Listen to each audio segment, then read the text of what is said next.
Hi, and thanks for tuning in to the video. We're going to be looking today at one particular verse, and that's 1 Peter chapter 5, verse 7. It's a pretty famous verse. We hear it a lot, but I wonder how often we actually put it into practice in our own lives, and especially in our prayer life. The verse is casting all your care upon Him, because He cares for you. And we find that verse in the context of being humble before God. The previous verse says that we are to humble ourselves before Him because He resists the proud, but gives grace to the humble. So the implication here is that the cares of the world, or those things that cause us to have anxiety or stress, can be used of God to humble us before Him. And that's what I think the verse intends. But let's look at it just word for word. Let's begin with the first word in the English translation of the verse, and that is casting. Casting all your care. So the verb really means to throw off. It is an action verb that means to cast away or to cast off of you, as if something is laying heavily upon you. I think of it as when you've worn something that might be too tight or uncomfortable on you, and you've had it on for a long time and you can't wait to get home to get that tight sweater or tight shirt off. And when you take that thing off, you don't just take it off gently and set it down like, oh, you've been a kind shirt to me today. No, you take that thing off and you throw it, or you thrust it off like you couldn't wait to get that off of your body because of how it made you feel. That's the kind of casting that the verse calls for. Throwing off or casting off those things which burden you. The next word is casting all. Now, this is a pretty important word because we have a tendency to cast some things or cast most things. But the scripture is pretty clear in that we are to cast all. All emphasizes the total picture, but it lists each part that applies to your problem. In other words, be specific in what you're casting off. If you're having a particular issue with one of your children, suppose you have a disobedient child, and you say, Lord, my child is disobedient, and I pray that he would or she would be more obedient. Well, that's the general picture, but if you're going to pray about all of those things, then you want to be specific about how the disobedience is carried out and how it affects you and all of those things, being very specific with God in that request, casting all your, that is, those things that belong to you, those things which are of you, those things which are affecting you. You don't want to feel like you're being too selfish in your prayer life when it concerns things that are bothering you. Casting all your. Now, this does not mean that we are not to consider other people's needs as more important than ourselves. We certainly are. But those things that affect you are those things which are intended to humble you, or to bring you to a place where you can humble yourself before the Lord.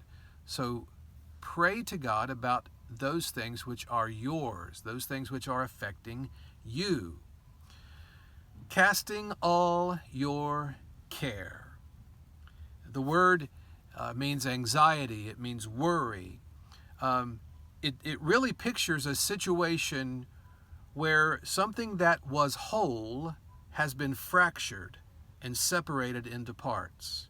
You don't feel complete. You don't feel whole. Something is broken inside you. Something is broken around you. All of the things that affect that brokenness are the things that are to be thrown and cast on. On is the next word. Casting all your care on. The word means upon, or at the place where it most properly fits. The Greek word is epi. We get a lot of medical terms like epidermis, our skin. It properly fits where it's supposed to go. If you took the skin from your knuckle and placed it on your elbow, it wouldn't work. It wouldn't be the right size or the right shape or have the right flexibility. Epi is on. It means the place where it most properly fits. Casting all your care, all of the anxiety and worry which has fractured you so that you are not whole, casting all of your care on the place where it most properly fits. Casting all your care on Him. Him being God. The word means Himself, His actual person. It's not a concept. It's not casting all your care to a statue. It's not casting all your care to a concept or to an event. It's not going to church and lighting a candle. It's casting your care on Him, on the person, the actual person.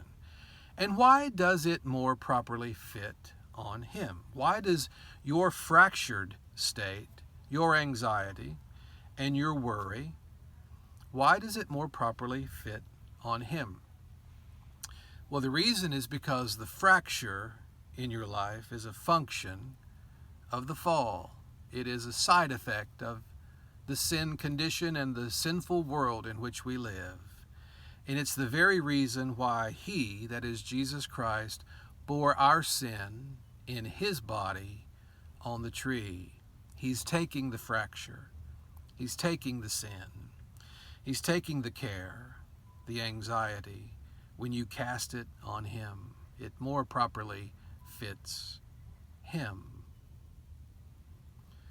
Because, casting all your care on Him because, the word means since, or considering this important fact. And that fact is He, the self-same He who bore your sin on the tree, He is the one who cares. Here's the word again, but now we see it in the verb rather than in the noun. Casting all your care, there's the noun, on Him because He cares. There's the verb. It means He is concerned about. He is paying careful attention to. He is taking special interest in. He cares about. He cares for. That means all about. The verb in the Greek, or rather the pronoun in the Greek, is peri. And it means surrounding, all around. We get the word perimeter. He has taken special interest in and cares all around you.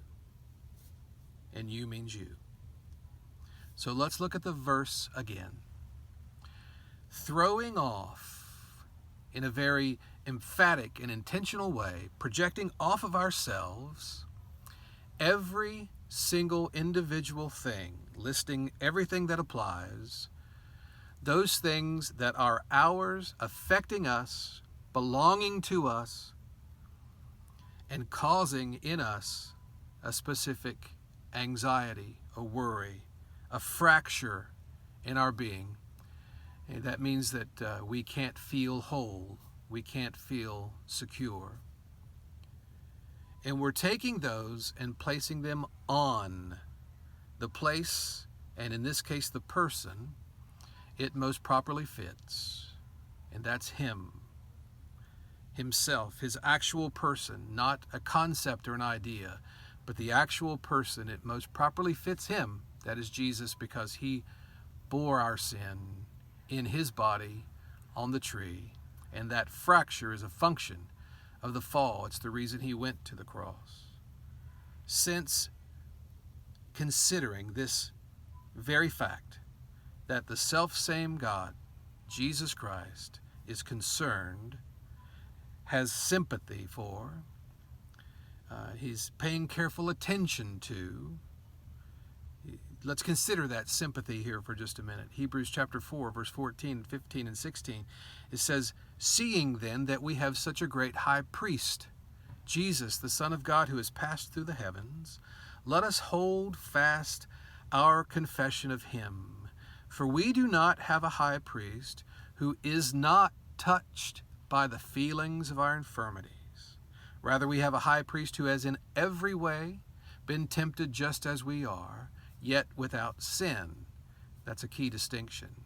And then we have the invitation to come boldly to the throne of grace to obtain mercy and find grace for well-timed help. It's the place you go to cast these cares,